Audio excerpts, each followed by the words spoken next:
To kick off 2024 on this channel, I'm starting off the Ys series.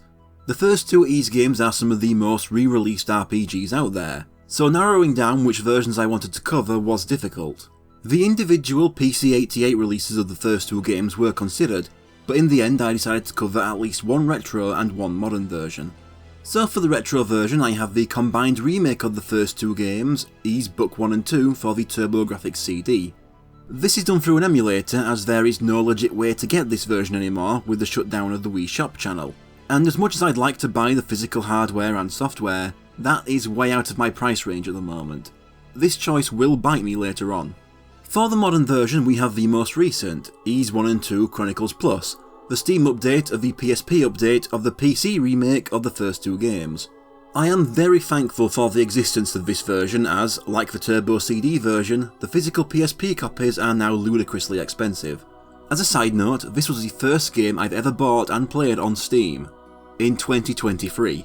I've just never really had a good enough computer until then.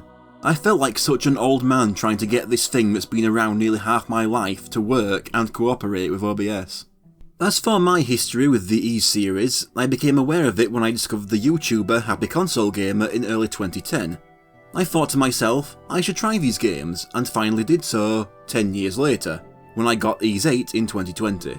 That's a weird trend with me, starting Japanese RPG series with the 8th game.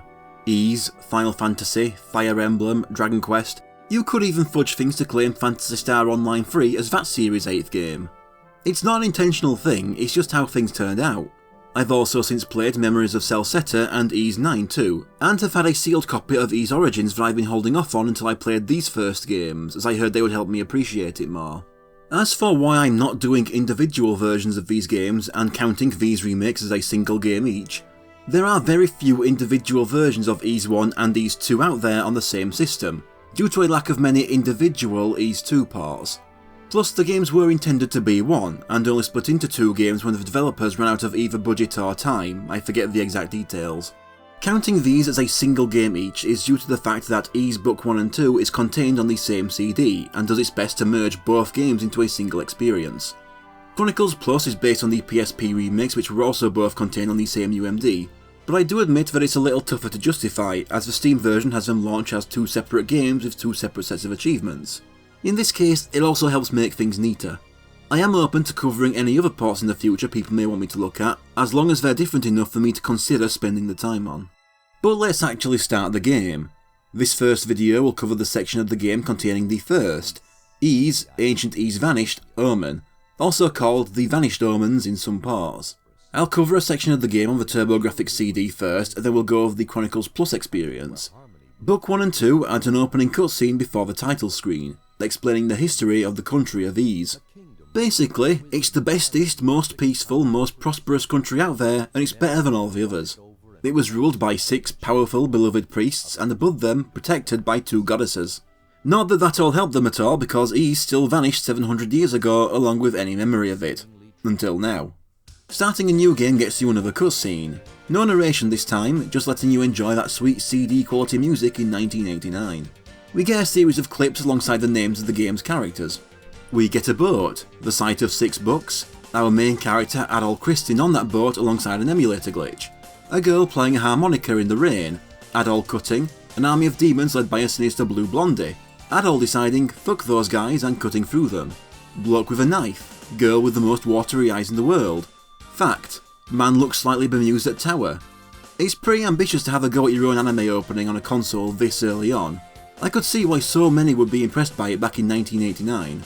I would be. I'd be like, I won't be born for another 3 years, what the hell is this? The cutscene ends and we see Adol's ship dock.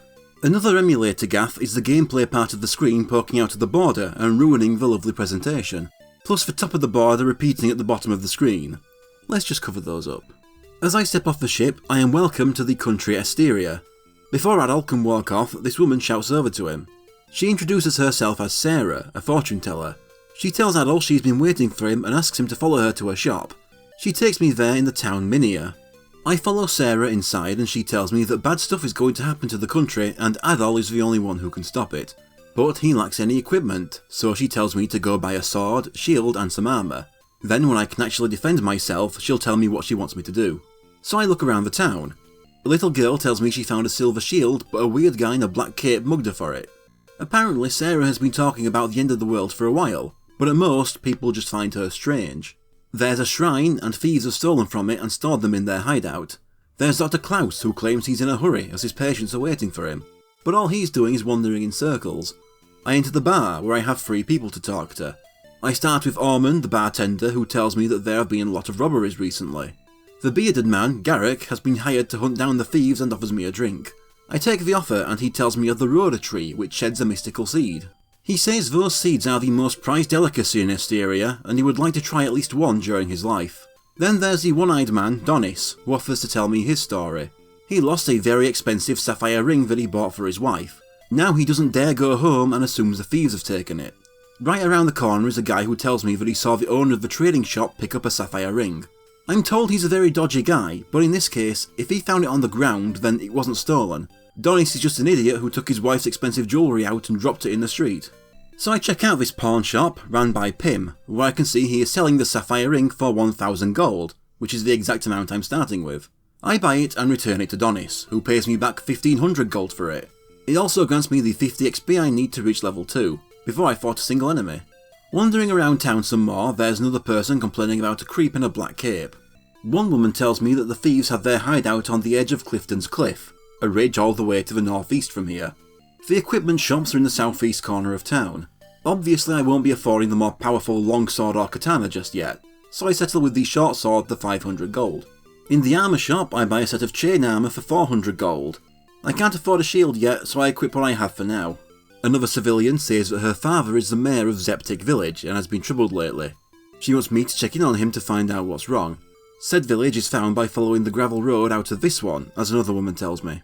I check in with Sarah, and despite being armed and wearing armour, it's not good enough without a shield.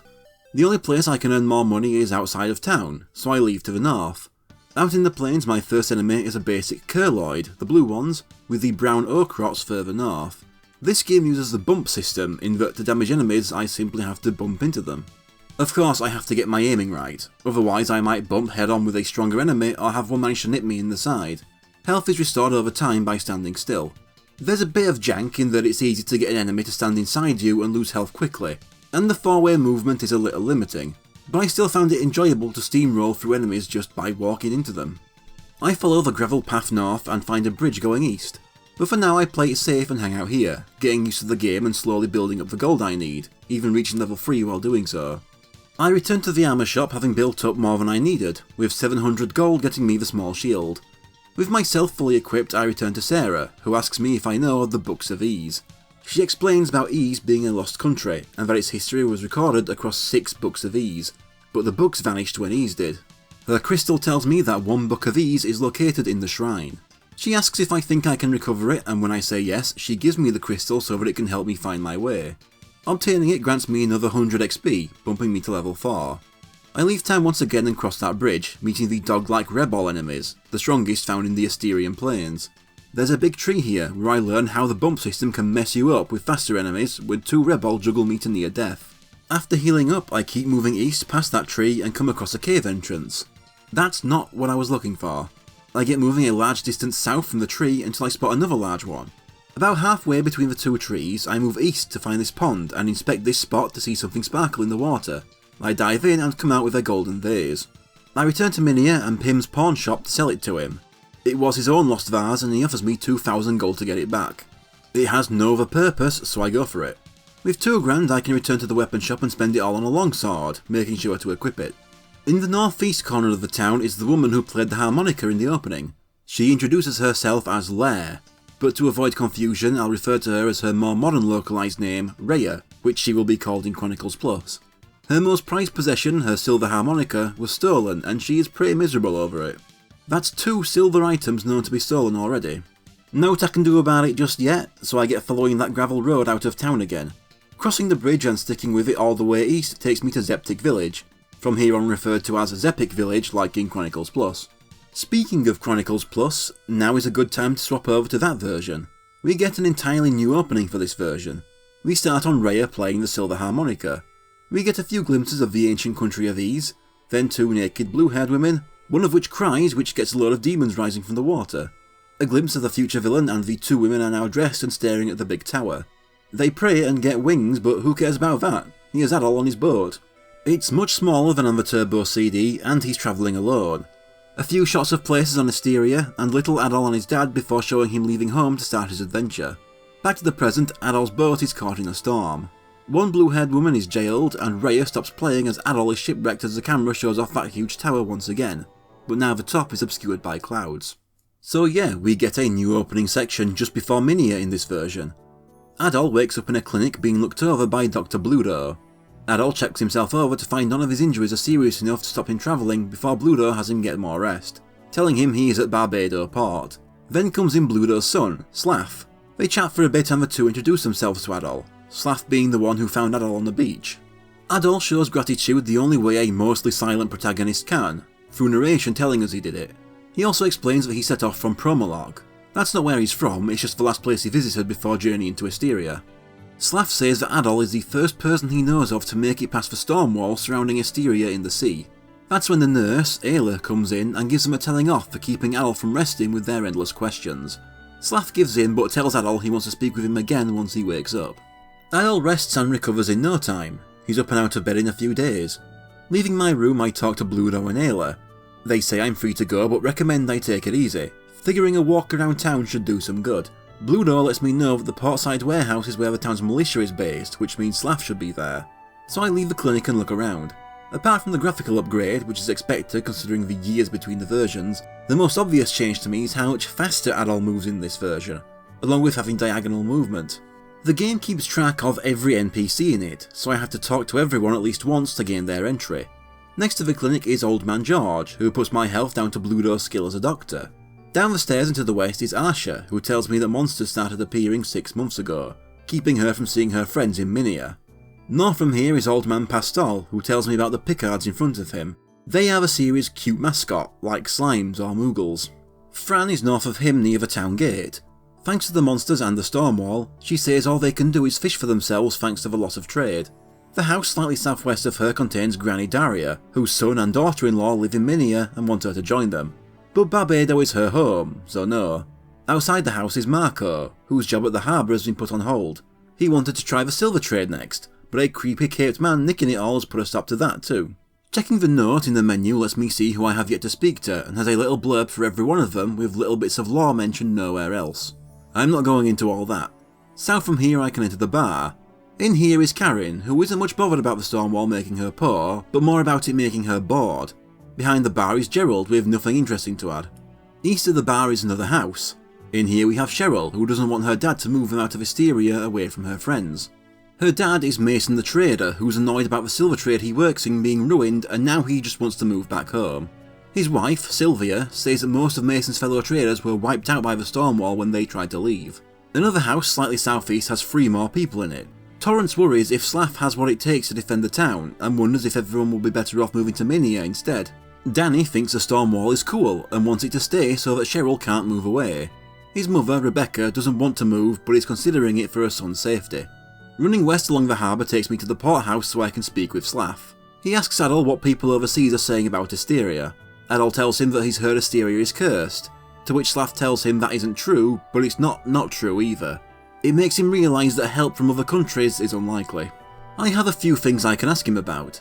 Asking about Barbado has him tell me that it's Asteria's only port town and was once a small fishing village until the discovery of silver made it boom. But with the appearance of the storm wall, no one can get in to actually trade with them. Asking about Asteria itself gets me told it's a small island country with only 3 towns: Barbado, Minia and Zepik. There was a 4th town, Rastin, but it was destroyed by monsters after their mine closed. There's also Dam Tower, the one that goes up into the clouds and is so tall it can be seen from neighbouring countries. Any other tourist attractions are filled with monsters after the storm wall appeared. When I ask about the storm wall, he tells me that it appeared 6 months ago on a night fair trade ships carrying silver set off, resulting in them all being destroyed. With everyone in Asteria now being trapped there, everyone has just kind of accepted their new life. Finally, the militia. Monsters appeared when the storm wall did, starting from the road up to the mountains and soon reaching the towns. Minia was safe thanks to already being walled, and Zepik kept their attackers out using a mystical bell, but Barbado was hit hard, resulting in the militia being formed to fight them off. Also in here is Drake. One common thing I've seen characters claiming in this series is that red hair like Adol's is incredibly rare, and this is in a world where people have natural blue and green hair. Speaking of green hair, up the stairs and out onto the roof is Jacob, who is currently keeping watch for any approaching monsters. Right outside the port house is Fisherman Batello, the one person benefiting from the storm wall, as his recent hauls have been much bigger than they were before it appeared.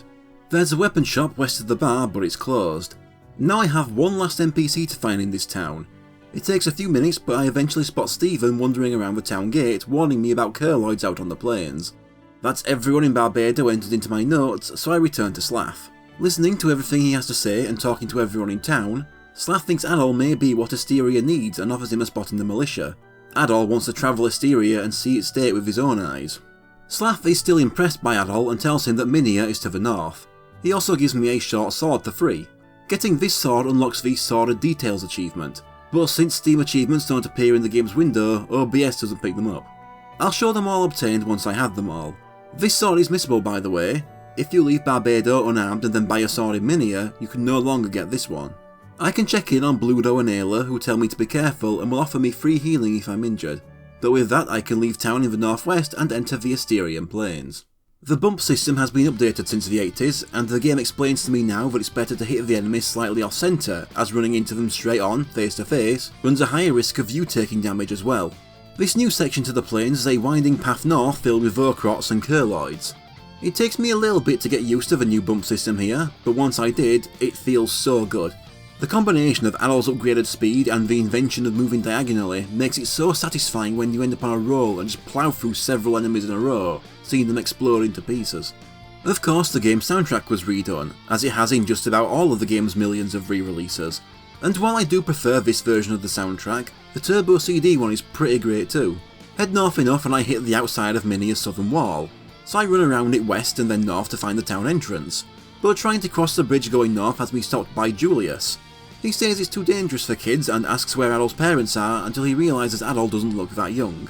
Everyone who isn't a single digit age looks the exact same age in this art style though, so I don't know how he can tell.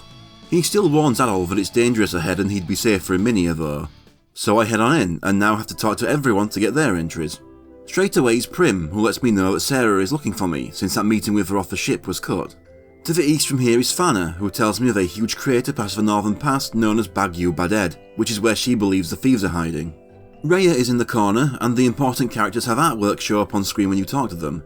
Directly south of Raya is Arshel, whose brother was attacked by a monster in the mines. Outside the clinic, Dr. Klaus, with a K now, runs out and I quickly get his entry before it becomes missable. Inside the clinic, I chat with his nurse, Lisa, who will also offer healing. She says it's been busy since the monsters attacked, and Klaus has gone to make a house call in Zepik since they have no doctors of their own. Back to the town entrance and south has me running to Hans, looking like Ken Masters from behind, who gives me a hint towards Pim finding the silver ring. South from him is Boss Bangoa, looking for Donis, now with just one N, as he's one of Bangoa's employees and has been dodging work since he lost his ring.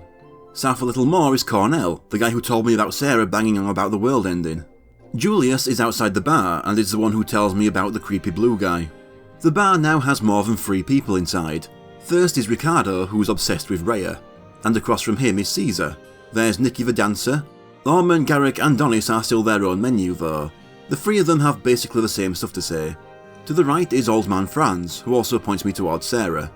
There's Chest, the tall guy drinking away his sorrow after being named Chest, and also the Stormwall taking down tourism and leaving him with no work. He does mention one old man who wanted to take a look at Darm Tower recently, foreshadowing for later. Finally, Miner Doug is out of a job with the monsters overrunning the mines. To the southeast we have a normal house. There's Effie, who says her mum and granddad are miserable because they can't move back home. The mother, Charlotte, says they used to live in Rastin village before it was destroyed. Then the grandfather, Old Man Harrison, warns me of the bats in the mine. South some more to reach the weapon and armour shops. Outside is Haystack, who is very impressed at how his ancestors built something as huge as Darm Tower. There's also Aurora, who says that the price of everything has vastly increased since the mine closed. Into the shops to talk to Dios, owner of the armour shop, and Rossetti, who owns the weapon shop. Another house to the left of them containing Mayor Marcel and his wife, Pamela. Back to the town entrance to check out the western side starting at the north. The first house contains Tabitha, the daughter of Zepik's mayor, along with Buck. Outside the pawn shop is Johan, who talks about playing under a giant tree. I go inside to talk to Pim and find out that he isn't from Asteria either. He travelled here from the mainland and got stranded when the storm wall appeared. South of his shop is another house where I can add Martha and Freddy, who turn out to be Granny Daria's son and daughter-in-law. To the south is Sarah's house, and outside is Luca, who tells me about the fairy tale of the silver sword that was once used to defeat an army of monsters. But there's still one more house next to Sarah's, and inside I can add Old Man Bettel and Lydia, the only person who finds the mysterious blue man in a black cape attractive instead of menacing. Until he looked back at her, that is. Now I can finally talk to Sarah. They have a different introduction since they're meeting in a different place for the first time, but it's basically the same. She's been waiting for Adol to appear and wants him to get fully equipped. I check my notes to find I'm still missing some Minia citizens. Next to Rhea, I find there's some stairs added to this version that let me climb up on top of the town's walls, but there's no one here, for now. I visit Pym and buy the silver ring, since I've already saved money getting a free sword. I return to Donit and give it him back for that 1500 gold. I find I missed a house west of the bar. Inside is Charm, but she's not the last person I'm missing, there's still far more. They turn out to be in the clinic. When Lisa said they were busy, she meant it, as all 4 beds are full. That's Bron, Theodore, Kane and Old Man Mash. The first 3 were attacked by monsters out in the field, but Mash was attacked from behind in his own home. He was the owner of the Silver Shield in this version, so we know it was Mysterious Blue Man what did it. With every NPC and Minia added to my notes, I can now leave town. On the Turbo CD, the planes were one big screen. Here it's been split into a few separate screens and some locations have been moved around a little. Zepik Village is still found by taking generally the same route though. I head north to the next screen and cross this bridge. I reach level 2. Levelling on the Turbo CD in Ys 1 is different to every other version, but I'll get into that later. There's a new bridge going east a little earlier than the one to Zepik, but all it takes me to is a wall keeping me from this newly added chest. As I keep moving north, I take out my first Rebel. North to the 3rd screen and finally reach the bridge that leads towards the path to Zepik, which is another new screen. The huge tree and the cave entrance that used to be in this corner of the plains have been moved to the west instead. I cross another bridge to the east and go south to another screen. To the south is the lake where the golden vase is found, and here it's actually visible so it's easier to find. Heading west from there takes me to another screen where I can find a chest containing a bestiary potion. This will allow me to catalogue the enemies I defeat and show the display for Adol's stats. But first I have to equip it as an item and drink it. It also shows me how much XP I have left until my next level up. So the way the bestiary works here is that simply killing an enemy once only adds them to it, but not their stats. You have to keep killing more of that enemy to add more and more stats to their entry. A slight pain in Ys 1 is that not all unlocked stats are listed in gameplay when you kill one. There's a couple that you must enter the bestiary screen to check see if they were unlocked. So I head back to Minia and kill everything in my way. I go to Pym and sell him the golden vase. I have 3700 gold and so I buy myself a longsword, chainmail and small shield. I then return to Sarah and have her fill me in on the books of Ys and give me her crystal. In this one she makes my directions a little clearer by telling me to go to Zepik Village, which is on the way to the shrine, and speak with Jebba, her aunt, who has a lot of knowledge of the history of Ys. The XP obtained from accepting Sarah's request gets me to level 3. First I return to Pym and try to buy a ring from him, which lets me teleport back to town. He charged 200 gold, but I refuse. I refuse 7 or 8 times in a row and he knocks the price down to 180. Haggling with Pym unlocks the Pym's Lower Approach achievement. I also buy a mirror, a limited use item that stuns nearby enemies.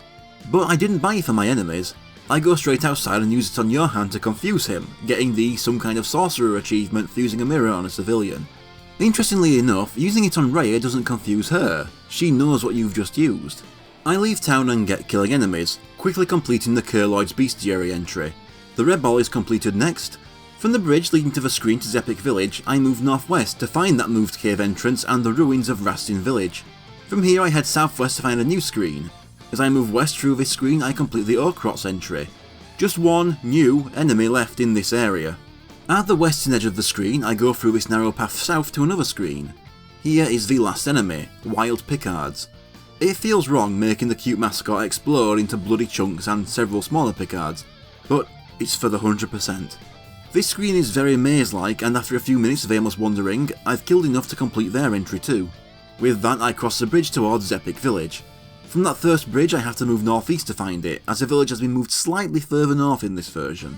Before moving back to the Turbo CD, I'd like to also say that I did a third playthrough on the hardest difficulty, Nightmare, for one of the achievements. The character art also looks different since this version adds the option to use art from the 2001 PC remake Ys 1 and 2 Complete. I'll probably just be talking about the bosses, but just to show how much harder the game is, it takes 3 hits from enemies on the first playing screen to kill me, while the enemy itself took far more than normal. You must master the intricacies of the bump system to get far here. But back to the Turbo CD now to cover Zepik Village.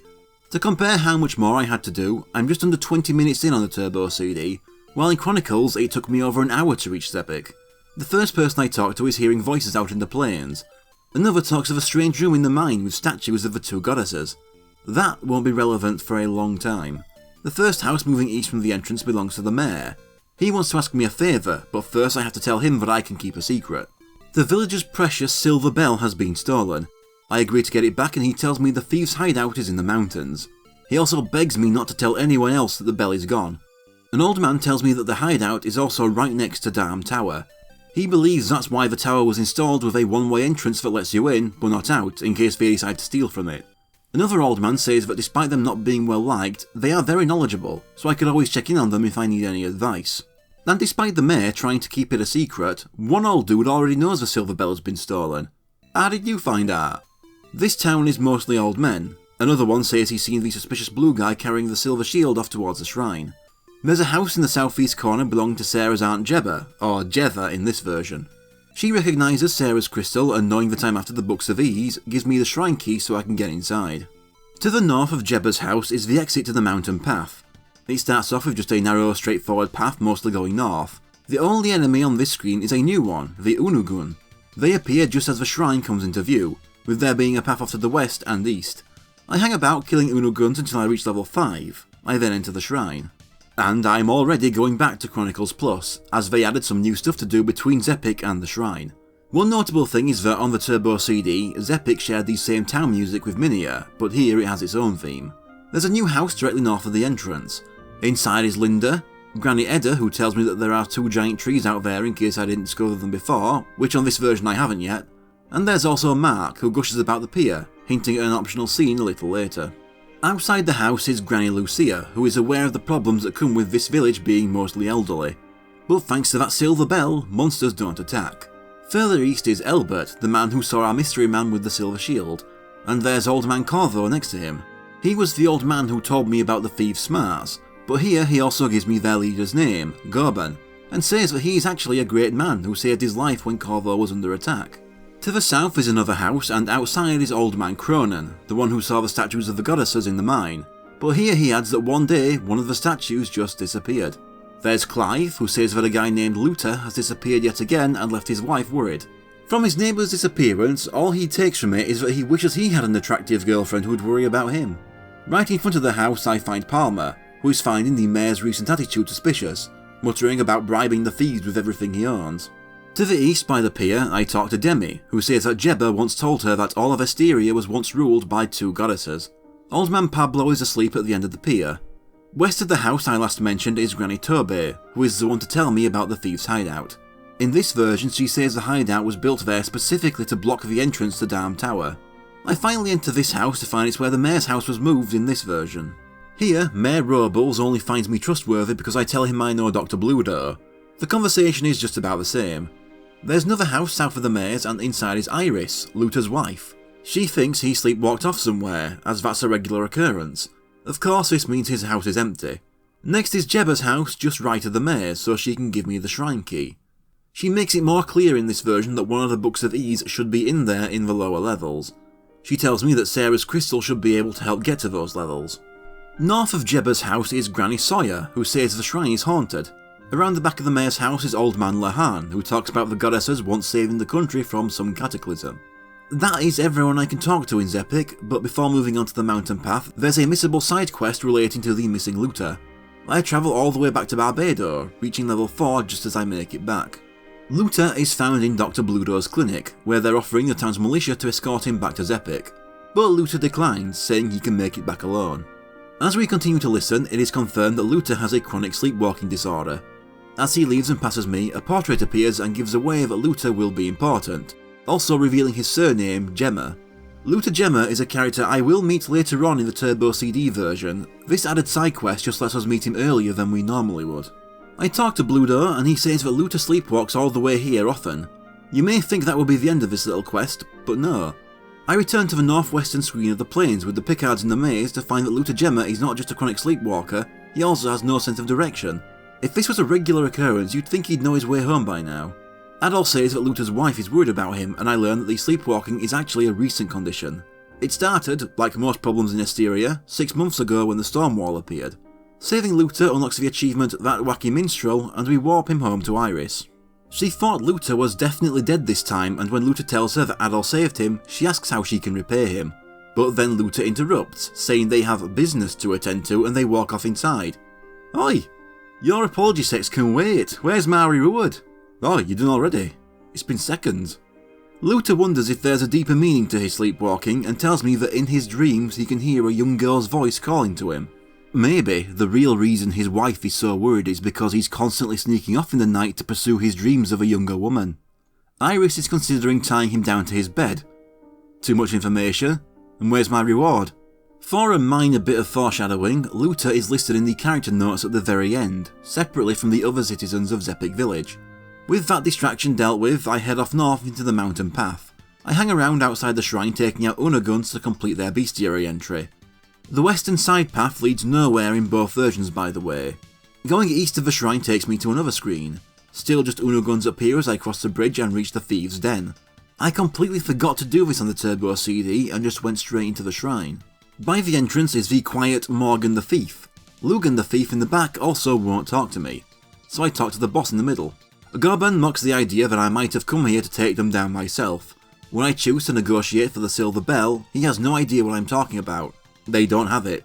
Gorban knows of the importance of the Silver Bell, and his brand of thievery draws a line at robbing a place of its only protection from monsters. Now I've spoken to Gorban, the others will speak to me too. Morgan says that Darm Tower has been completely taken over by monsters. Lugan complains about a bandit he can't reach who keeps showing up in the weirdest places. The chest in here is empty, by the way. There's a passage in the back, but nothing I can do in it just yet. I return to Zepik and tell the mayor that the thieves don't have it. He doesn't believe them until he remembers the much talked of blue guy going towards the shrine. I mean, if he's so particular about stealing a silver shield, it's not too out there for him to steal other silver items too. Consider Ray has stolen silver harmonica as well. Back to the Thieves' Den, Gorban can't believe the rumours that they've been going around stealing silver items from people. He says that their group only steals from the rich who profit from the suffering of their workers. Even their own silver was stolen too. That just leaves the shrine to inspect, but first I have a few leftover Unaguns to kill for that entry. I reach level 5 doing this, which I achieve at the same time I complete that entry. Now for that shrine. The TurboGrafx version of it first. There's a row of blue statues here with a gold one at the end. With Sarah's crystal equipped, touching it will warp me to another room. I would like to map out my route through the dungeons like I've done with other RPGs in the past, but I can't actually find any maps ripped from the game on the internet. This first room has several doors leading to smaller rooms. I start by going through 2 doors to the east to the northeast corner of the room to find a chest containing a ruby. Then back to the start and through another doorway west to find a second chest that is locked. To the start again, I go south through 2 doorways, west through 2 more, then west some more and north through another to reach the door requiring the shrine key to open. Through that door is the game's first boss, Genocrez. Genocrez is a wizard that teleports around the arena, but the arena has 3 flamethrowers on either side that release a flame that reaches halfway across the room. It's in a specific pattern though, so you can work it out. When he's in a safe enough spot that you can touch him without being burned, just get in there, run into him and watch that health bar plummet. He's a pushover. Even if I did die first time because I wasn't expecting the flames to be that damaging that quickly. Next time I only have to make contact a few times before he's dead. A door opens in the back and I gain 150 XP, going up to level 6. Going through the door takes me into the first basement. It's another maze-like screen that really makes me wish I had a map I could draw on. First new enemy in here are the sword-wielding Unos. To start with, I stick to the western wall and go all the way south, through a couple doors into the second basement, running into my first Bulner, these green insects. East a little to 2 doors and I first go through the western one and through another to fight the fiery looter that are guarding a chest. The chest contains a prison key. I ignore the second doorway and go back to the first basement. As I reach the entrance I came from, I reach level 7. South from the entrance, I keep moving generally east until I find a pair of jail cells. The western one just has a looter inside, while the eastern one is holding the blue-haired girl from both versions' openings. She introduces herself as Fina, and Adol actually speaks. He tells her to flee to Zepik Village while he keeps the monster's attention. Freeing Fina gives me some XP and gets me to level 8. Before she leaves, she has a key I could make use of, the treasure box key. She's fine for me to walk off now, she'll get to the village off screen. To the south of Fina's cell, in the southeast corner of the floor, is a chest requiring my new key to unlock. It gets me a necklace. From there, running west all the way along the southern wall, and then north when I hit another wall, takes me to another chest containing the Mask of Eyes. This one is actually important, the previous two treasures are just for selling to Pim. I next return to the previous floor and use my new key to open the chest I couldn't first time to get an armor ring. There are a few rings in the game and I can equip one at a time. It reduces all damage by 50%. I have no other rings to use, so there is no reason not to wear this. Rather than explore deeper, I instead leave the rest of the shrine for now. I go back to Minia and Pim's pawn shop. I sell the ruby for 1200 gold and the necklace for 500. To the armor shop next for a 2000 gold set of plate armor. With my extra defense, I head back into the shrine depths. Back to the second basement and the two doorways. I finally go into the eastern one and then through the tunnel on the right. Moving east again, I go north through another tunnel and then west. I take the first southern turn to another chest containing that silver bell. Back east and south the way I came and east some more, past the tunnel and up the end one, following around north and south to the stairs leading down into the third basement. I go all the way west and north a little to fight my first Rescoid. This was guarding a chest containing an ivory key. I go back to the start of this floor and then head south until I hit a wall, then all the way west and then south. As I head east again, I pass another gold statue and meet my first Leos, these lion men. They are strong right now as one takes a huge chunk of my health. Following the path north and around takes me to another gold statue. This one teleports me into the northeast corner of another room. Go west, meaning south through one doorway and north through another. I meet the last and strongest new enemy of this dungeon, the Dinvel, but Elias left me with so little health that I had to avoid it. Continuing west gets me to another chest containing that silver shield that the mysterious man mugged that little girl for. It's very strong, with me skipping over 2 other levels of shield when equipping it. With my low health and me being so close to a level up, I decide to take on the 2 enemies blocking my path back out in the hopes that a level up will fully restore my health. I do so on the first try, reaching level 9, but no, I'm only healed by the 5 new HP I gained when leveling. I teleport back to the third basement, backtrack and take the gold statue I passed first. This one sends me to the opposite side of that room. Going south through the door has Adol notice a nearby blue statue's eyes glow, but first I move west and through another door to find a chest containing a heal potion. I absolutely need that, so I use it right then. Now for that statue. I can see the outline of a doorway next to it. I equip the Mask of Eyes, which reveals hidden passages, but the downside is that you can't see any enemies while wearing it. Through the doorway and to the north is another gold statue. I leave it for now and keep moving roughly east, moving north and south through several more doorways until I find another statue. This one teleports me to the southeast corner of the third basement for another chest containing a marble key. I leave the shrine once again to return to Zepik village and give the mayor the silver bell. He's confused over where it was found but doesn't care as long as it's back. He gives me 80 XP and the power ring, which doubles my strength when worn. I gained a lot of money in that visit, so it's back to Minia. I go into the clinic and meet Lisa for the first time in this version to buy another heal potion for 1000 gold. The remaining 5000 goes to the weapon shop so I can buy the stronger katana. Now I can go back to the shrine and take that other statue I skipped, reaching level 10 on the way. The statue takes me to a room with a long walk to the west and then north to a big door needing the ivory key to unlock. Then behind it a bigger door needing the marble key. There's a chest here, but when I go to open it, the statue of a centipede on the wall comes alive. This is the second boss, Nigtilga. This is the easiest boss in the game. It can only be damaged by striking any segment except the head, which damages you, and there's a lot of those, so at my level and with my new katana, I easily destroy it. I also gain just enough XP to reach level 11. The chest reappears and I get my first Book of Ease, the Volume Hadal. That's everything I can do, so I can leave. All of this was done in a few minutes less than it took me to reach Zepik for the first time in Chronicles Plus, which we are going back to right now to cover 8's version of this dungeon. I take the gold statue further in, grab the ruby, and use the shrine key to take on Genocres. The flames don't quite meet in the centre in this version, so it's a little safer. They're also less damaging, so I can just run in, hit him 3 times to take him down quickly, and open up the depths. Nightmare mode is a lot tougher here. Doesn't help that I showed up a level lower. Genocres is barely on screen before he teleports away, and he likes to stay away from the middle of the arena to make it harder to avoid the flames. The flames are also so much more damaging that a split second in them takes just under half of my health. It takes many attempts. After around 10 deaths, I go out and come back at level 5 to make it a little easier. Even still, he takes more hits than a normal and you can't be too cautious with the flames. You'll just have to risk it a few times and hope you got the timing down to avoid being burned. On my first try at level 5, I just barely got that last hit in before the fire grazes me and finishes me off. Back to normal mode for the rest of the shrine. I start by hanging around the beginning and killing a few Unos to get a start on completing their bestiary entry. Down into the second basement, I kill my first Bullner and Looter on the way to grabbing the prison key. However, rather than being given to you by Fina, the treasure box key is in one of the dead ends in the northeast of the second basement, so I can also grab the silver bell while I'm down there, and soon after I reach level 6. I also get the now named shield ring on the way out to heal. With that, I go and save Fina from her cell. I should bring up that while the Turbo CD version had voice acting in some scenes, Chronicles has none. What Fina tells me here that she didn't in that version was that the dark-caped man I keep hearing about put her in here and seems to be the one controlling the monsters. I can choose whether to leave Fina or help her, but I still have to help her. The choice is there because instead of Fina escaping off screen, I have to escort her back to Zepik Village here. The Mask of Eyes is now in the chest in her cell. She says that her kidnapper put the mask in there with her.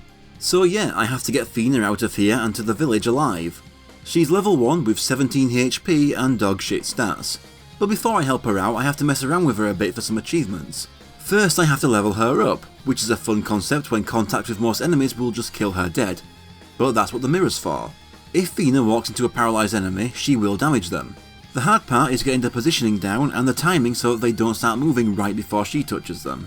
It takes a while and ends with a few dead Finas, but I eventually nudge her into an Unos trapped in the corner and force her to kill it for a level up and some more HP and strength. Though she stays at level 1, hence the achievement name, Forever Level 1 to me.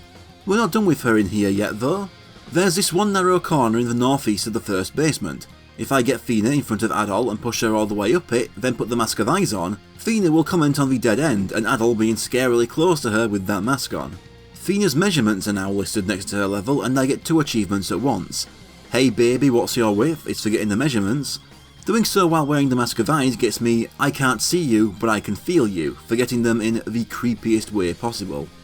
When I played the 3 games I did before this, I didn't expect Adol to be into that sort of thing. Now to lead Fina out. Don't run too far ahead, she can't run like Adol can, so it's easy to leave her behind. At this level, once you're at the mountain path, she's easy to defend on the way down. But for a fun extra, you can take her to the Thieves' Den instead. Morgan teases you, Lugan asks Fina if she'd rather ditch the guy who took her to a place like this and get a drink with him instead. Gorman also tells you off for bringing her, but comments that she doesn't look well. He also reveals that he's Jebba's grandson when he recommends you take Fina to her, meaning he's also related to Sarah. Taking her into the back passage also scares her. After dragging the ill woman around for my amusement, I take her down to Zepik Village. Fina finally collapses from exhaustion and despite claiming that she's just tired, she passes out. Adol carries her over to Jebba's house who gives her medicine and lets her sleep. Jebba is also concerned by the state of the shrine, having been undisturbed for centuries, now being filled with monsters. I leave Fina in Jebba's care while I give the mayor the silver bell back and get the power ring. Before returning to Minia to sell my ruby, south from the exit on the plains leading to the chest that had the bestiary potion, I follow the edge of the screen east to another exit going south. I move west, past the southern giant tree, the game confirming it to be a Rhoda tree, then go north to another screen and west to another where I find a chest containing a piece of paper. I return to Minia and by refusing to sell the ruby to Pim enough times, I can sell it to him for an extra 120 gold. To the armour shop next to buy plate mail and another 2,000 for a middle shield. I next return to Barbado and talk to Slaff, who notices Adol's exhaustion as Adol tells him of his adventure so far. On hearing Adol's story, Slaff leads him to the weapon shop that's always been locked. He opens the chest inside and gives me a free Talwar, this version's name for the katana. Getting this free one is also missable if you buy one in Minia, and obtaining it gets me the achievement Seriously Sordid Details. Stopping by Minia on the way back to the shrine, you can show off your Talwar to Rossetti, who notes how rare they are. I can also fill Sarah in on what I found in the shrine. When I pass through Zepik on the way back, Fina is now awake. She needs some more rest and is embarrassed at fainting in front of Adol. Jebba promises to look after her, saying that she's already become the obsession of too many dodgy people in town. It's been 10 minutes. Fina can't remember why she was imprisoned either. She remembers only her name and the prison. Now for the rest of the shrine. Not long on the first floor and I fill out Unos' bestiary page. Then a few minutes on the second basement taking on Bullners and Looters. I reach level 7 during this and a minute and a half later, Bullners is complete. Then Looter another 40 seconds later. Basement 3 and I take out my first Rescoid and grab the Ivory Key. I take out my first Leos, which looks slightly threatening now. 3 minutes in this room is all it takes to complete Rescoid's entry. I take the second gold statue down there to kill my first Dinvel and get the silver shield. Since this room has a single Leos and Dinvel that I can get to respawn quickly, I use it to fill in their entries, during which I reach level 8. 2.5 minutes for Leos and another minute for Dinvel. Returning to the first statue on basement 3 and taking that one, I grab the heal potion and use the Mask of Ice to progress. The second statue here and I grab the marble key, then the first statue to reach the room to the boss. When using the marble key, Adol can sense that a great power has been awakened, then the ivory key to the boss room. Nighttilga is much larger in this version and faster. He's still just as easy though, about 4 hits in the sides and he's done for. Rather than the chest disappearing and then reappearing, I have to knock through the weakened wall the boss broke from to find the chest in a hidden room. That's the Book of Hadal obtained once again. Now to leave. I forgot something here, I'll come back for it later. As for Nightmare mode, Nighttilga is still pretty easy since its movements are still easy to predict so you can hit him and avoid damage yourself. He just takes several more hits to defeat, that's all. Probably Nightmare mode's easiest boss. Back to the Turbo CD version and I return to Zepik Village from the shrine. I check on Jebba and Fina for the first time in this version. Fina just says that Jebba is letting her stay with her, while Jebba starts telling me about people hearing voices in the plains and being able to communicate with trees. I show her Volume Hadal and have her read it for me. It says that Ys's prosperity began with creating Cleria, a magic metal. The Solomon Shrine, not to be confused with the shrine I just visited, was on top of the highest mountain to symbolise their massive wealth. As we know, it was ruled by 2 goddesses and 6 priests, and that's where it ends. Having obtained a Book of Ys, I return to Minia to show Sarah. But her house is empty, leaving just a letter from her. She figures she has learned too much and someone is now out to kill her, so she is going into hiding. She left something important for me with Rhea and tells me to retrieve it from her. Her last tip is that her crystal ball told her that another Book of Ys is in the abandoned Rastin mine. And that's it for Sarah, we're not seeing her again. She gets off lightly in this version compared to Chronicles though, as we'll see soon. So I go talk to Rhea, who refuses to give me what Sarah left for me until I recover her harmonica. Did Sarah agree to that part, or am I being extorted? There's no clue as to where it is, so I just buy a 2,000 gold wing from Pim and leave town. My only lead right now is a book being in the mine, so I enter that cave in the northeast of the plains. The cave of Rastin is dark, and so my view is very limited. Right away my first enemy is the Nubbro. I move west and take the first split south, meeting my first Griel, a tall pile of slime. I take the first eastern split and then the next one, turning north to find the first chest. This one gets me a very good set of silver armour, once again skipping over a level. I backtrack through those last 2 eastern splits and go south some more instead. Ignoring the forks and going all the way south is my first off-cross, the large toothy worms, and a chest containing a timer ring, which when worn makes all non-boss enemies move at half speed. Not one I get that much use out of. From there I go north, skip the first west path and take the second, going further north for another chest with another heal potion inside. I next get heading back to the eastern edge of this floor, where I find the silver armour, reaching level 12 on the way. I go all the way south, sticking to the wall until I pass through a doorway. I follow this path around to the west, crossing through a mine shaft, then north through another doorway to the stairs down to the second basement. The start of this floor introduces me to the Dynic. I stick to the northern wall and go all the way east, then south and turn west a little first chance to find a doorway guarded by another new enemy, a Menon. I charge through it and find a chest with the heal ring inside. This one allows me slow healing in dungeons and speeds up my normal healing when out in the plains. At least now I don't have to escape the dungeon completely if I don't want to use a potion. Back out of that little room, I go west some more until I can turn south and go all the way, passing several east and west turns. On the way down I fight my first Charon. Once I hit a wall, I go west to find another chest, getting me Rhea's silver harmonica. Next I head back north, skipping the first western path but taking the second one. I follow it west and south through a doorway to finding the third and final chest on this floor, containing a Rhoda tree seed. I return to the fork I turned at and go north again and west at the next split to find a door to the third and final basement of this mine. Right away I meet the fiery bat, Chelasken, and take one out to reach level 13. The path on this floor is one way for a while, the main road going anti-clockwise. I discover how strong the Chelasken are right now when a pair of them kill me. I instead use my wing after a couple more deaths to escape the mine and walk back to Minia. I give Rhea the silver harmonica and in return she plays me a short song. The experience gained from returning it gets me back my level 13, but also bumps me 2 more to level 15. Rhea also gives me the book Sarah left with her before she went into hiding. It's my second Book of Ys, Volume Toba, or Tova in later versions. While I already have the silver armour, I do want to complete my inventory screen, so I spend the 6,000 gold I've built up in the mine on some reflex armour. With my new Rhoda Tree seed, I inspect the giant tree in the northeast just south of the mine. With the seed, I can understand the Rhoda Tree. It tells me that there is a silver sword buried in front of its brother, and we've seen the brother, it's just south from the first one. This tree tells me that Ys will face destruction once again, and that now it's time for Adol to begin his journey. Then what was everything before? I'm already about halfway through Ys 1. The silver sword comes up from the ground in front of the tree and I take it. It's good to get this now considering what's coming up in the mines, and I build myself up another 8,000 gold. Back in Minia, I buy another wing and the remaining 6,000 goes to a large shield, just need the middle shield now. Back to the bottom of the mine with my new stronger sword and 2 extra levels. The Chalasken stand no chance now. As I exit the middle of the floor and start moving anti-clockwise around the path, there are a few splits in the path. The first one has nothing and past it I reach level 16. The second splits north and is guarded by my first Brazal. It leads to a chest containing the Dharm key. As I move around the northwest corner of the floor, I meet the final enemy in this place, Lemende. The next split in the path goes off to the west and then south to the final chest on this floor, a heal potion. The rest of the path is straightforward and takes me to a big door opened by the Dharm key. Through it is another chest that disappears when I approach it to reveal the boss, Thargulion. And I die in seconds. I despise this boss in this version.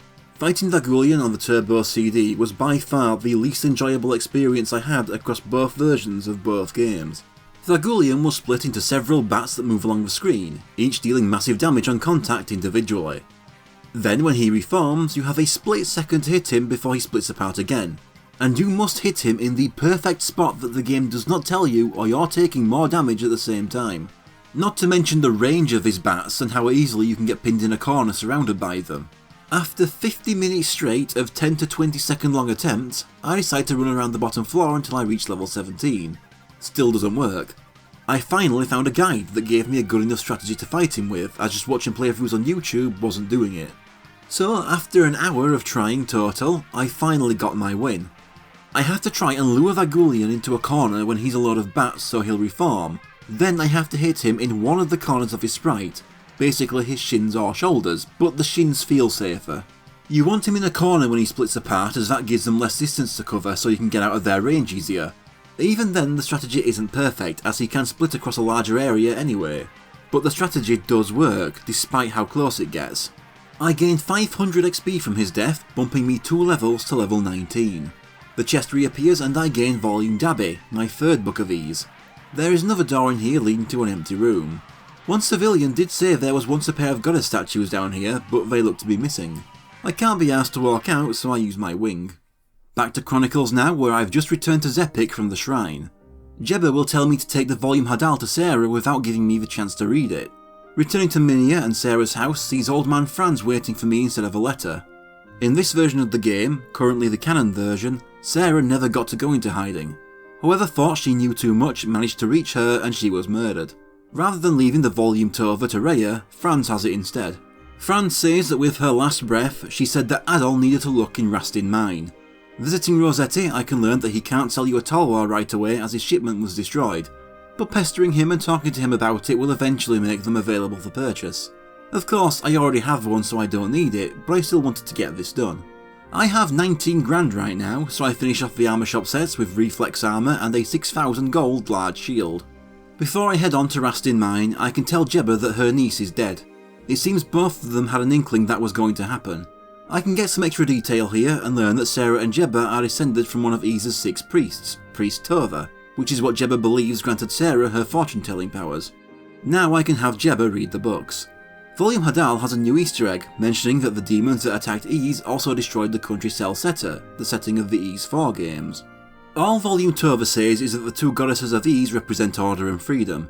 Meanwhile, Fina can be found out on the pier for a new cutscene.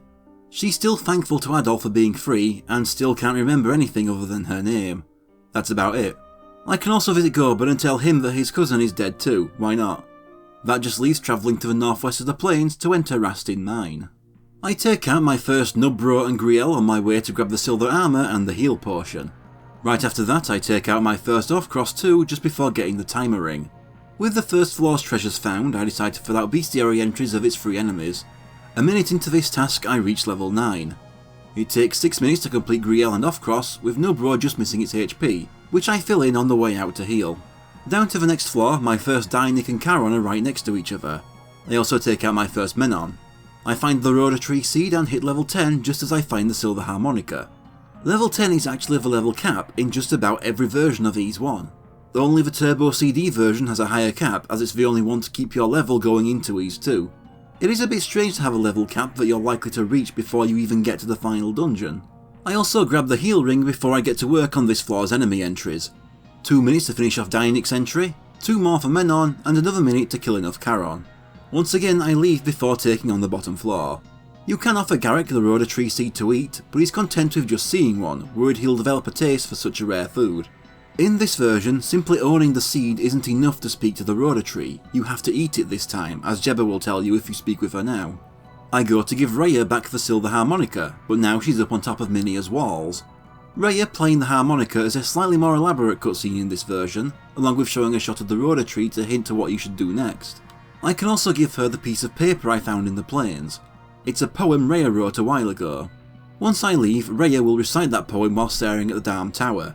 Listening to her poem also gets me the achievement, Poetry in Motion. Honestly, I had a struggle reading it with that combination of colour and font. Rhea gives out one last cryptic hint about destiny and wishing someone else's dream could have continued, but she and this other person both have their roles to play. Next I visit the Rhoda Tree, move to the northwest corner of the screen west of the mine entrance. It's much more impressive in this version. The brother is in pretty much the same place it was before. They both say about the same stuff and I get myself the silver sword. Back to the mine and down to the bottom floor. My first Chalaskan goes down, followed by first Lemonday and Brazel before I get the Dharm Key and the next heal potion. 5 minutes later, Chalaskan's entry has been completed. Then Lemonday a minute and a half later, and finally Brazel a couple minutes after that. That just leaves Vagulian, who is much improved in this version. For one, Adol's increased speed makes his bats easier to get around. Second is that while the window to hit him is just as strict as it was before, when you do hit him, you bounce off him so that you can no longer take damage just from being inside him. With the 10 level cap, he does take quite a few more hits to the feet, but I manage it first try here. I grab my volume dabby and leave. I was dreading facing Vagulian on Nightmare, and he was just as difficult as on the Turbo CD and took as long to kill. It's just that on this mode he deals more damage and takes less, and it feels like his bats may be faster and the window to hit him is smaller, but I'm not entirely sure there. Despite the same amount of time taken to defeat, I still probably died less than I did on Turbo CD as the attempts lasted longer here. Back to Turbo CD and I get another wing and buy the middle shield I was missing. I next return to Zepik Village and have Jebba read me Volume Dabby. It says that Ys was engulfed in lava, which the priest put down to the creation of Cleria. So they buried it deep underground with the assumption that if the Cleria was unearthed, it will all happen again. Jebba feels that the remaining 3 books must be inside Dharm Tower. She tells me to see Goban, who is called her son in this version instead of grandson. And so I head east of the shrine for the first time in this version. Outside the Thieves' Den, an old man says that his comrade Colin has been lost in Dharm Tower for a long while. As I meet Goban for the first time here, he's already aware of me and what I want to do. The door to the tower only opens in one direction, so once I'm in, that's it. The entrance is through the back passage, and since wings don't work inside, Goban offers to take it from me. I go through the passage and enter Ys 1's final dungeon, Dharm Tower. This place is huge, as in, half of the total gameplay time in the Turbo CD version is spent here. Chronicles only takes a smaller percent thanks to all the NPC and enemy notes I had to fill in. Heading south, my first enemy is the Rifligan. To the west is an empty room with 3 jail cells inside. So instead it's south and east, where I skip the first fork north and take the second one up some stairs. This takes me to a balcony on the outside of the tower. There's a balcony screen like this at the start of every floor, and they act as a good place to rest and heal. I run west to find a door onto the second floor. To the west is a room guarded by 2 Rifligans. There are 4 chests in here, first an evil ring, which will slowly kill you when worn. I get a free mirror since I never bought one in this version. 1 chest is already opened, and the last one is a heal potion. This route is now a dead end, so I return to the first floor and go north up that first fork. This one has 2 sets of stairs and takes me to another balcony leading to a room on the 3rd floor. Here I head south and then east to find a hall of statues and the enemy Jestona. They're easy to fight in this cramped space, and so I hang about and kill a few to reach level 20. Then I get cocky while I'm healing and one kills me. And when I get back, I die again. Next time I use the Mask of Eyes in the middle of all these statues where there's a small crack to reveal a hidden room. Inside is another old guy who asks if I know Colin. Since I don't, he wants nothing to do with me. He's lost his eagle idol, so I don't have time to talk. So back out where I regain my level 20 and go east a little to go up more stairs. Another balcony and a door leading to the 4th floor. Moving south has me meet my first Accumate. The exit is in the northeast corner of the room, but in the middle is a pair of doorways going north, but it only leads to an empty chest. So I take the exit up the stairs to another balcony leading to floor 5. This one has 2 more sets of stairs, one in the middle of the room and another to the far west. Both of them lead to opposing sides of the floor 6 balcony. I start with the one on the far west, which takes me up to the northern half of floor 6. The second I enter, I'm zapped by these statues and teleported to one of the jail cells back on floor 1. Along with that, my silver equipment has been stolen. So I settle for the weaker Talwar, large shield and reflex armour. Those empty chests I've passed would have contained the 3rd level equipment had I not bought them before I got here. I do have company though, it's Looter Gemma finally making his first appearance in this version. But thanks to an emulator glitch, his audio cuts off just as he begins his story. Basically, he sleepwalked into the tower and got captured. All I can do in here is wait, and eventually, through the wall bursts a new character familiar to anyone who played a later game. It's Adol's future travelling companion making his big debut, Colin? That's who those guys were talking about? Ignore that, he's Dogi. Speaking of name changes, Dogi tells me an old man named Rasta here, and Rabba everywhere else, can tell me more about the secrets of the tower. That's the old man who wouldn't speak to me earlier. We do a trade. Dogi takes Looter to safety, and I take Rabba's eagle idol back to him. I escape through the hall and have to retrace my steps back up the tower. Fucking Colin. The trek back is only slightly tougher with my weaker equipment as I am still at a good level. I return to Rabba in the hidden room on the 3rd floor and give him back the eagle idol. In exchange he gives me the blue necklace, which I must wear to avoid certain traps. Like, for example, the one that got me jailed. Continuing back up, I return to the 6th floor and pass through those statues unharmed.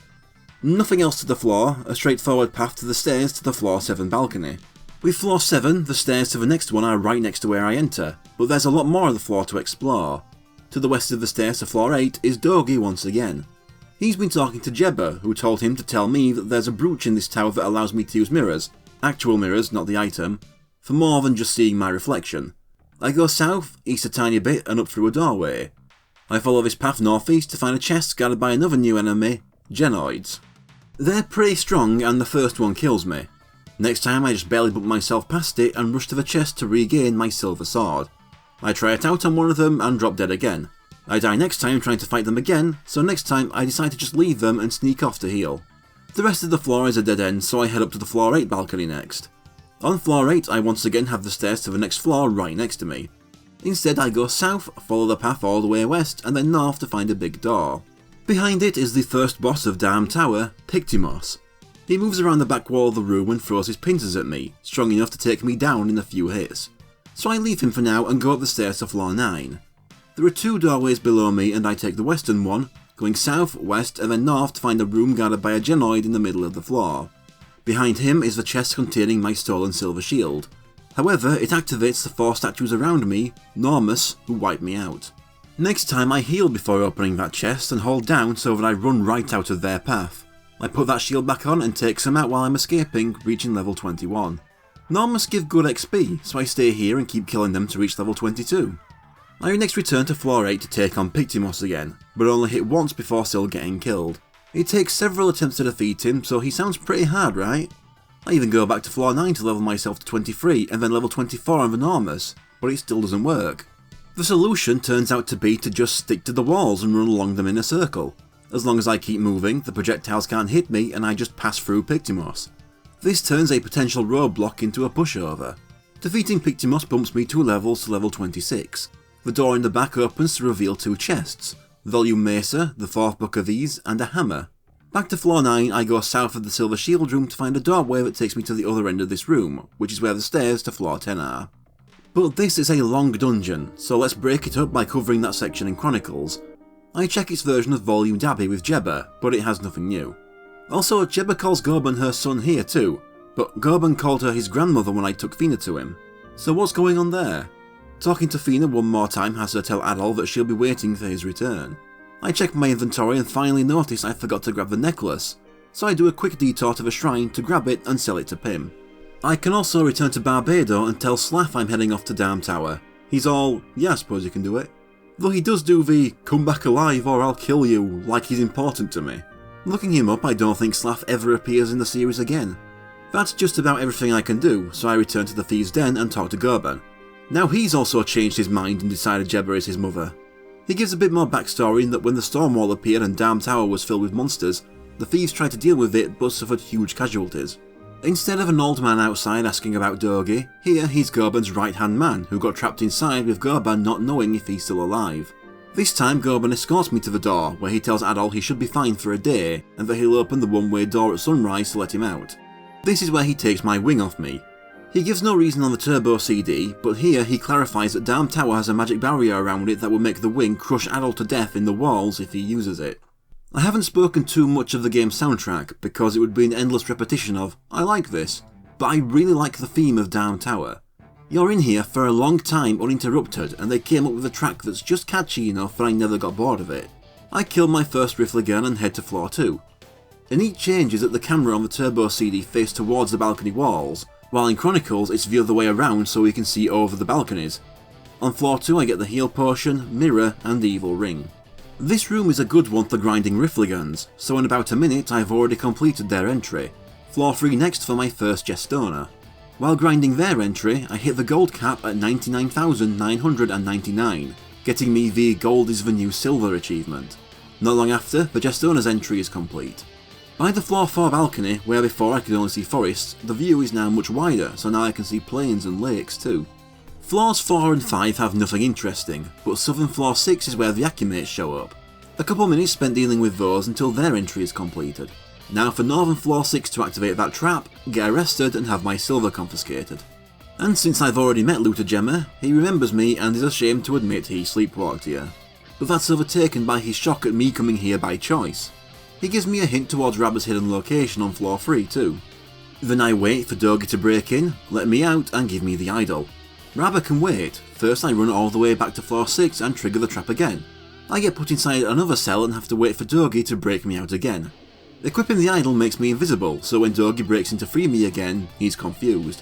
Doesn't even react when I reappear though. There's still one more cell down here though, so I run all the way back up and trigger the trap a third time. Having an exasperated Dogi break through all 3 prison walls gets me another achievement, Adol, the Wall Crusher Enabler. Finally I go see Rabba in floor 3's hidden room and give him back his idol. I learn he's been here for 6 whole months, using the idol to avoid the monsters. Rabba rattles off quite a lot of knowledge about Ys, but the first lot of it is nothing we haven't already learned. What I do learn is the fact that scholars have debated Ys's former location for years, with Rabba certain it was once in Hysteria. At the time Ys disappeared, something resembling the current storm wall appeared. Storms covered the island and when they disappeared, so did Ys, leaving just this tower. Monsters slaughtered half of Ys's population in a single night while they couldn't escape through the storm. The monsters built Darm Tower and then disappeared until recently, 700 years later. Add to that all the lava that was mentioned and Ys really got fucked up everywhere by everything. Rabba and Adol can sense that there's someone in this tower manipulating events and Rabba gives me the blue necklace. Rabba is also the final character entry in my notes, getting me the achievement, Hello, my name is Adol. Now I can finally get past that trap and explain to Dogi on floor 7 what I'm even doing here. We learn how Dogi knows Rabba in this version. Dogi was pinned down by monsters after he got trapped in here and Rabba made himself visible to save him. In return, Dogi has been scouting out the tower for him. He tells me about the brooch, now a rod that resembles Sarah's crystal in this localization. I take out my first Genoids, recover the silver sword and spend another 3 minutes killing the Genoids in that area to complete their entry. Next area of note is the floor 9 balcony, where to sell how long I've been fighting up this tower, it's now dusk outside. I get the silver shield and take on the Normus. With just those 4 in that room, it takes 4 minutes to complete their bestiary entry. And back to floor 8 for Pictimos. The Darm Tower bosses in Chronicles have a new boss theme too, as on the Turbo CD, all bosses except for the final one shared the same track. The old strategy doesn't work the same here thanks to Adol bouncing off of bosses on contact. I give him a bump on one side, run away to lure out the projectiles, then around and bump the other side. It takes longer, but it works. It works so well I take him out without losing a single point of health. I get Volume Mesa and the hammer before moving on to floor 10. Pictimos is made harder on Nightmare by having a tougher projectile pattern so that the old timing doesn't work, as he's ready to throw them at you when you get in close to hit. But you just have to space your attacks out more to make sure he fires off every projectile before you go in. It just leaves you with less time to safely get in and damage him. But it only takes me between 10 and 15 minutes, which is nothing compared to Vagulian's hour previously. Back on the Turbo CD now for floor 10. Another new enemy here, the Shomak, a stronger relative to the Akimate. The stairs to floor 11 are just west of the entrance and I take them, saving the rest of the floor for later. The balcony is slightly more menacing now with gargoyle faces in the pillars and the purple colour scheme. What I can, and need to do, is use the hammer I got from Pictimos on the third pillar west of the entrance to break it. The door on the other end takes me to the northern half of floor 11, where Looter Gemma can be found. While escaping, he met Rabba, who told him that a girl has been captured and brought to the tower to be killed soon, so he begs me to save her. So back to floor 10 where, from the stairs to floor 11, I go all the way south and then east to find more stairs to the southern half of floor 11. This room looks sinister. That's because it was cursed to cause continuous damage when I'm inside it. Destroying that one pillar with the hammer shut it off. So I'm free to go all the way east and through the door to reach the stairs to floor 12.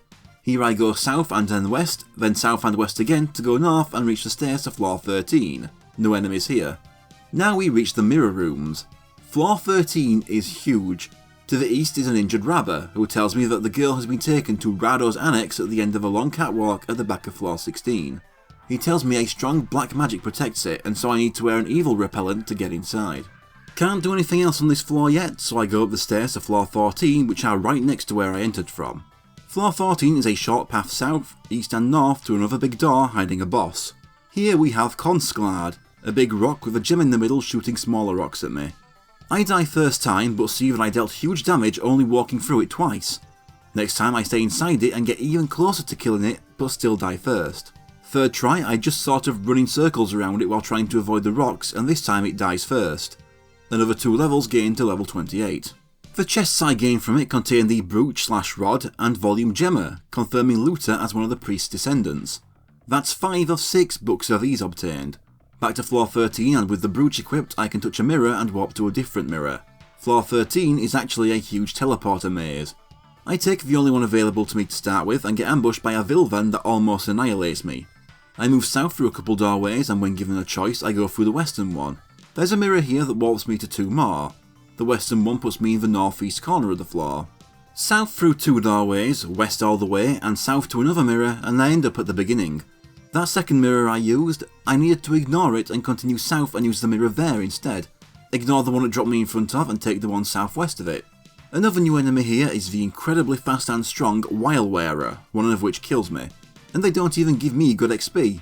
There's a mirror east of where I teleported in that takes me to a tiny room with a Wilewearer guarding a chest. I get him to a hit from death, but then he touches me twice and kills me. Next time I use the fact that I can save anywhere to my advantage so I don't have to repeat the mirror maze again. 2 more attempts to kill him and get that chest and regain my silver armour at last.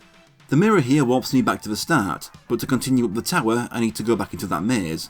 The second mirror is the correct one this time, but I take the next mirror on the east to reach another mirror to a set of stairs to floor 15.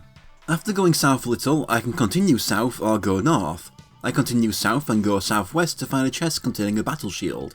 The silver equipment isn't the strongest in Ys 1, but it is still required to beat the game. I next take the northern fork to find the stairs to floor 16. I go down the long corridor west and then south where I meet the first Eyebolg. At the north or south fork I go south down a long winding path. In the southwest corner of the screen, through here is the exit to the catwalk that leads to Rado's annex. All the way west and I end up inside. Moving south from the entrance, the next new enemy is the Molfes. The path turns west and then north as I reach level 29 and the door that requires I equip the evil ring to get inside. Through the door is Rhea. This early on in the series, Adol's name is still being pronounced Adol in English, and it's weird to hear from me after the games I've played before that pronounced it properly. Rhea allowed herself to be captured knowing that Adol would save her. She has a pair of glasses that allows the wearer to read the Books of Ys, and since I picked up 2 more in here and can't return to Jebba to have her translate them, it's appreciated. She also tells me that Dark Fact's cape is protected against anyone not wearing the full set of silver equipment, which is why I needed to recover them despite there being one piece of equipment stronger for each type. This is also the first time we've heard the name of the mysterious blue-skinned dark-caped man who's been causing all this trouble. That's not a title by the way, that's his legal name. First name Dark, second name Fact. Volume Mesa talks of a creepy stranger stalking the villagers fleeing from the monsters until they were holed up in the Solomon Shrine. Then the goddesses disappeared and the next day the monsters and stranger disappeared. The stranger is not Dark Fact by the way, as will be made clear later, this would be centuries before he was born. Volume Gemma talks of ancient blue jewellery passed down the Gemma family that protects from evil. but it's not the blue necklace I already own. Returning to floor 16 and the north-south fork, the north fork takes me up to floor 17. Within seconds I'm attacked by the irritating scorpions, Kelmarel.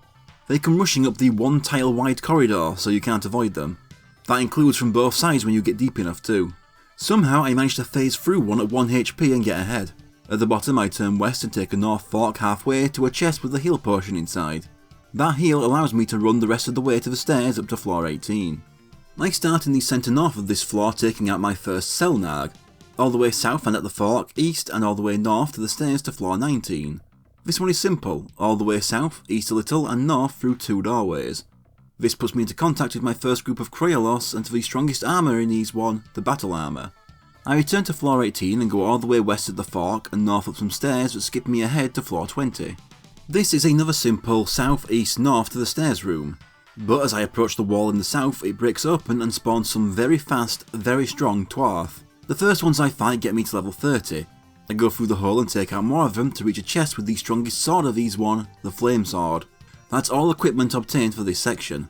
Good thing I saved then, as the second I stepped out of that hole, the respawn Twarth killed me. I'm prepared next time and make my way to the stairs to floor 21. But let's check in on Chronicles again, it's been long enough.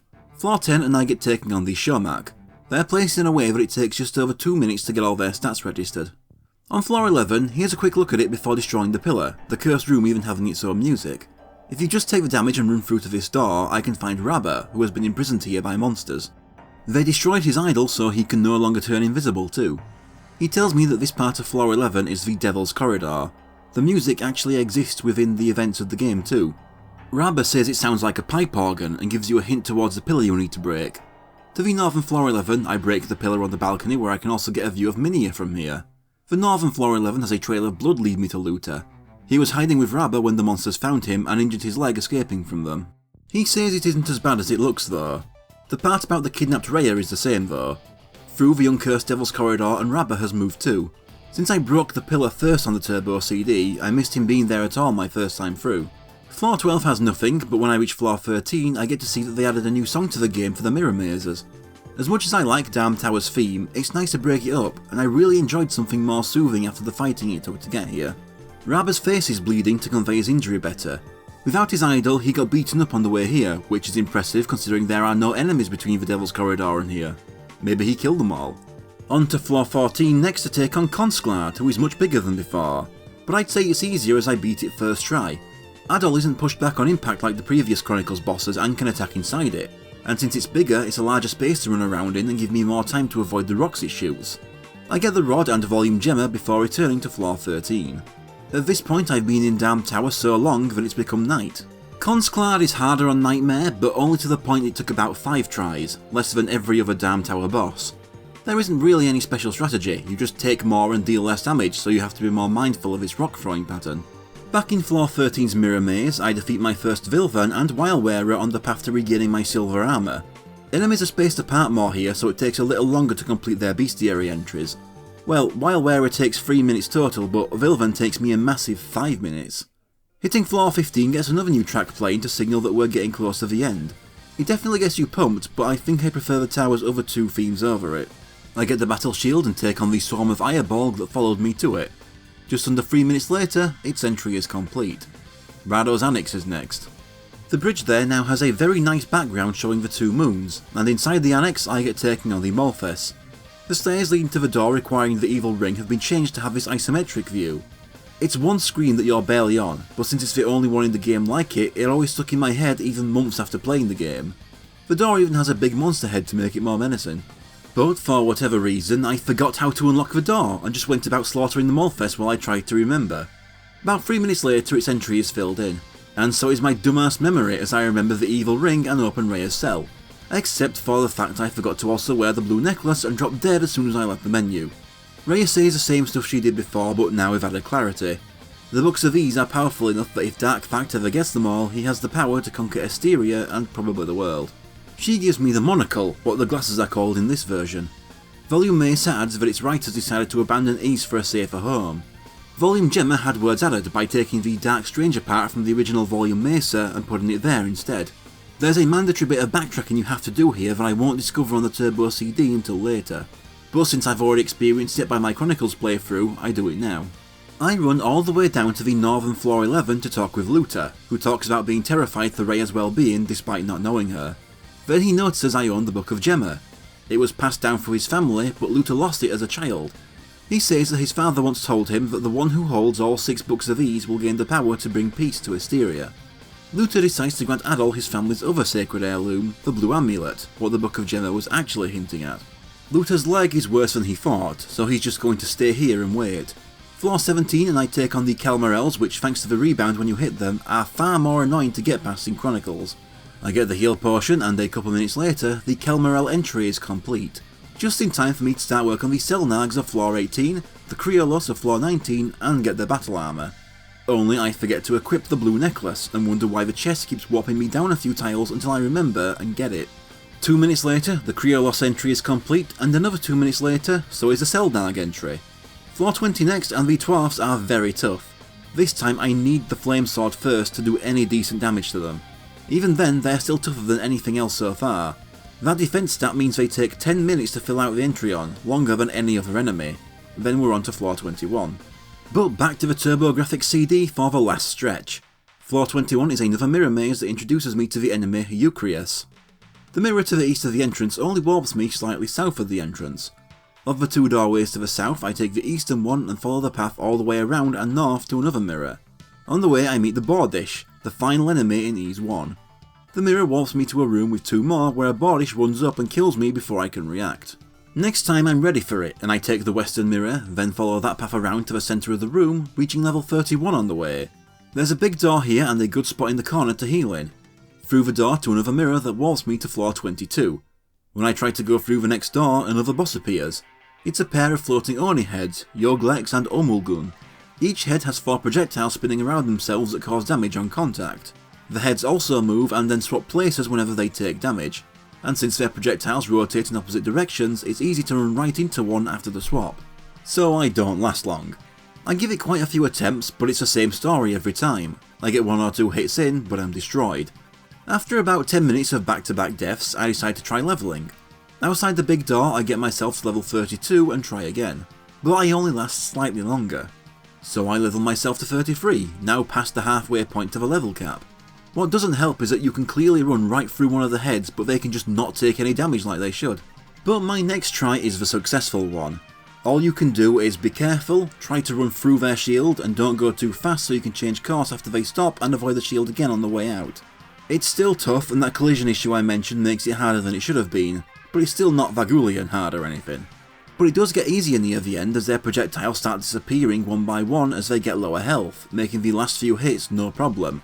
The XP gained gets me to level 34. Through the door is a long set of stairs taking me from floor 22 to floor 25. The door at top damages me on contact, it's so evil.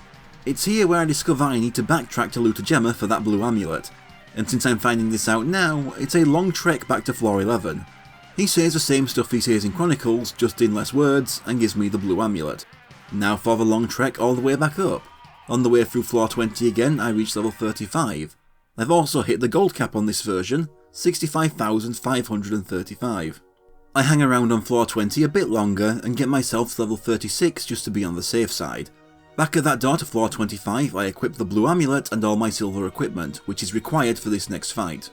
In the top floor I can see the long hinted at blue skinned dark caped man, Dark Fact. I run around and take this teleporter to him. Dark Fact is already aware of my quest for the Books of Ys and is impressed that Adol made it all the way up here with 5 of them. But Fact is pretty confident that Adol has no chance and that his name will be feared throughout the world. Probably more confusion from people who think Dark Fact is a title.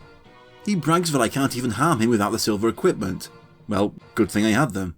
And so begins the final boss battle of Ys 1.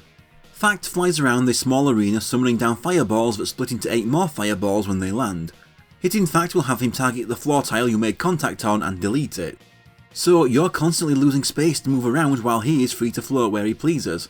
Standing on a tile as it's deleted is an instant death, and you must also make sure you don't delete tiles in a way that traps you in a small space, or you have no chance. I knock him down to a third of his health, but I'm just not good at dodging his fireballs and die first.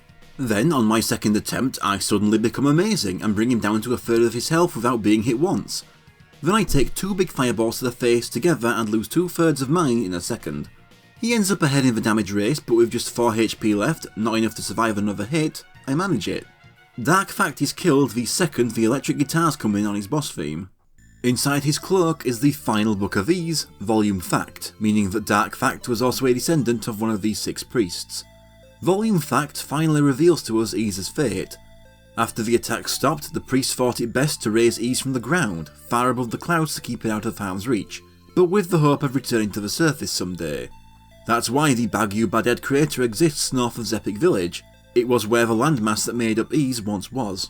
The power of Ys was placed into the books in the hopes that a brave warrior would one day be able to rid Ys of the demons.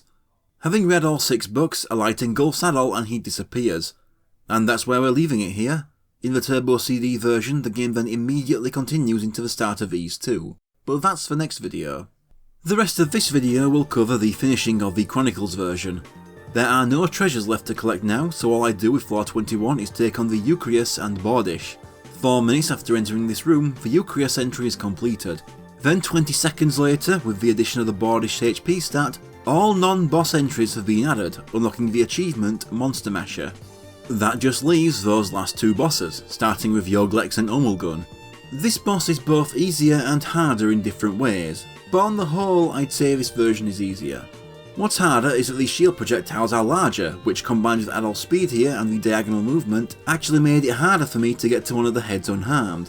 However, the shields also deal far less damage than they did on the Turbo CD, and so I was able to defeat this boss on the first attempt. This time the door leading to the stairs to floor 25 is behind a mirror that breaks on the boss's defeat. But as I run up there, let's check in on the Nightmare difficulty version of this boss. It's harder than even the Turbo CD version. The shields are now so damaging that you must do better to avoid them when you go in. Since you reach the level cap before you even enter the tower here, there's no grinding to a higher level and coming back with more HP and defense. This one takes about 15 minutes of trying before I got better at the timing. Even then I was still only a hit or 2 away from losing when I got in the killing blow. But back to the main playthrough to take on Dark Fact again. I'd say he's more purple than blue in this version, at least in his portrait the sprites have him definitely blue. He seems to know Rhea personally, as he learned about Adol from her when he captured her. Dark Fact is a far harder boss in this version of the game. Not only do his fireballs land more frequently and faster, the resulting split fireballs also move faster.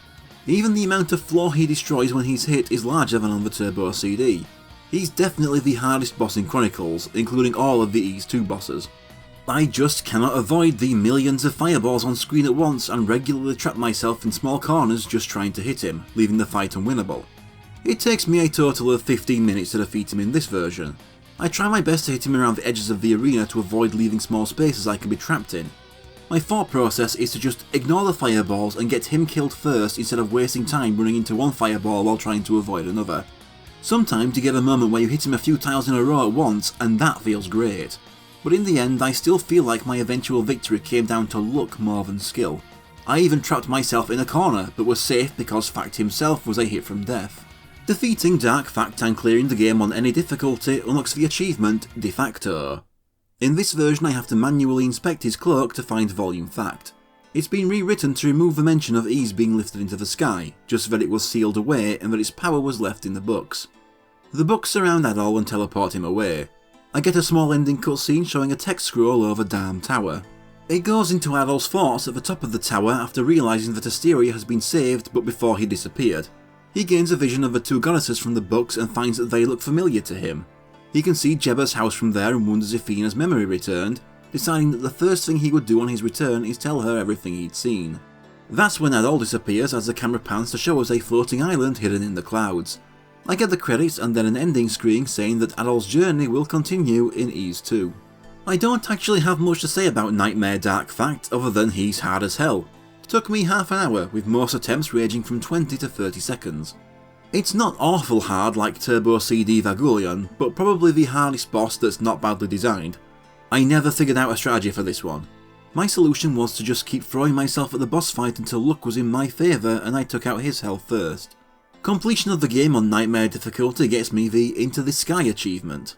That just leaves Time Attack mode. I was prepared to rush through all of Ys 1 a 4th time, but this is actually just a boss rush. Thanks to Dark Fact, it took about half an hour of attempts. I'll just show a sped up clip of my successful attempt.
Completing Time Attack gets me the achievement Bump Master, and then Esteria We Hardly Knew Ye for obtaining all achievements.